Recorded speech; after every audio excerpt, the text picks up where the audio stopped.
in the first forum, I made the decision that I will be coming to this forum every year because of the significance and the importance of not just education, but the need for us to collaborate, harness ideas, correct where there are wrongs, and streamline the whole education program because, as I have said, it is the single most important investment any society, community, or nation can invest in.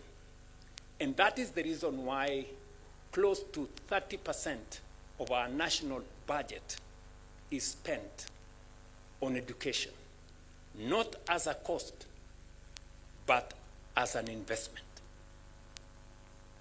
It is the reason why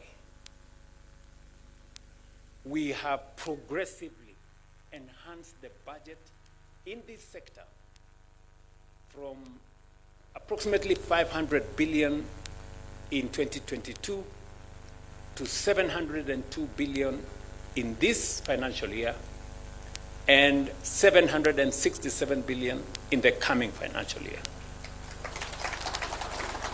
We don't treat the investment and the resources we are putting in education as a cost to us. It is an investment we are making in our present and in our future. And that is why the theme of this conference, leadership, accountability, which comes with integrity, and also collaboration, is a very apt theme that brings us together to realize that reform requires bold leadership because entrenched cultures don't give way easily. So we have to be courageous and bold to be able to implement the reforms that will align our education with the needs of the present and with the aspirations of the future. Accountability becomes a very central part of delivering on education because the resources we are allocating, the public taxes that we allocate to education, 700 billion shillings is a lot of money. And integrity must be front and center in us delivering on education and making sure that we can account to the Kenyan public on the resources we are spending in education.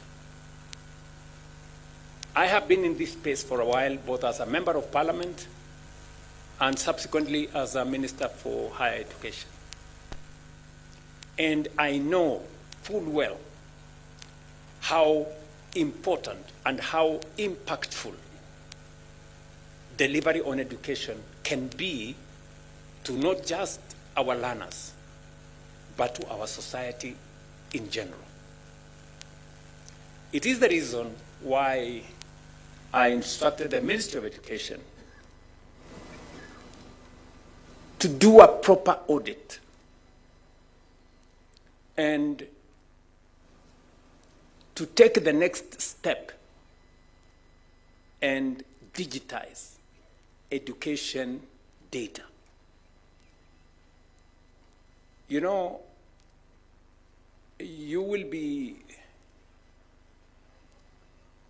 well to know that when we carried out audit and when we decided to verify the numbers of students in primary school, the numbers of students in secondary schools, the numbers of schools themselves, you know, we got to know that there were 87,000 or thereabout ghost students in our secondary schools.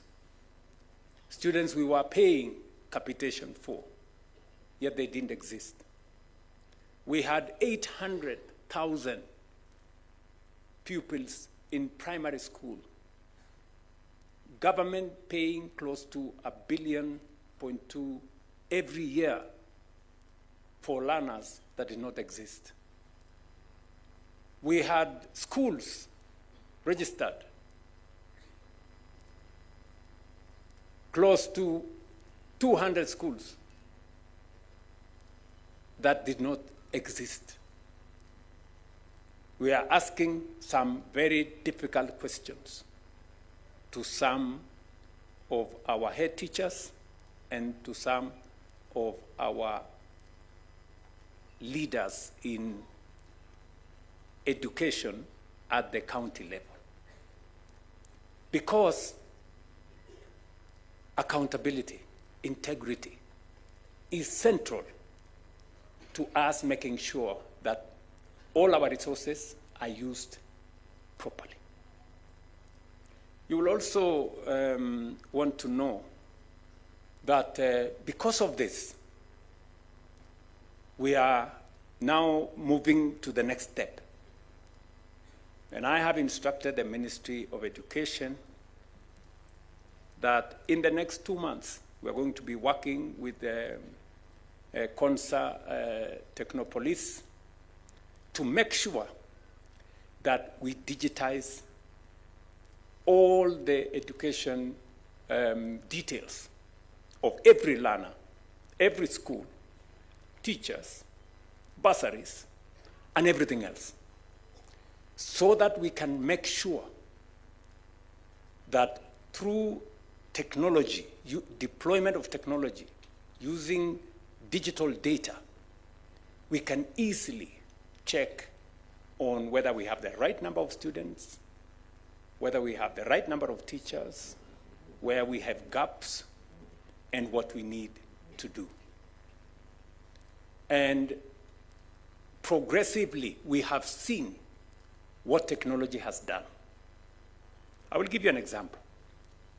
We had very big difficulties with agriculture. We decided that we are going to digitize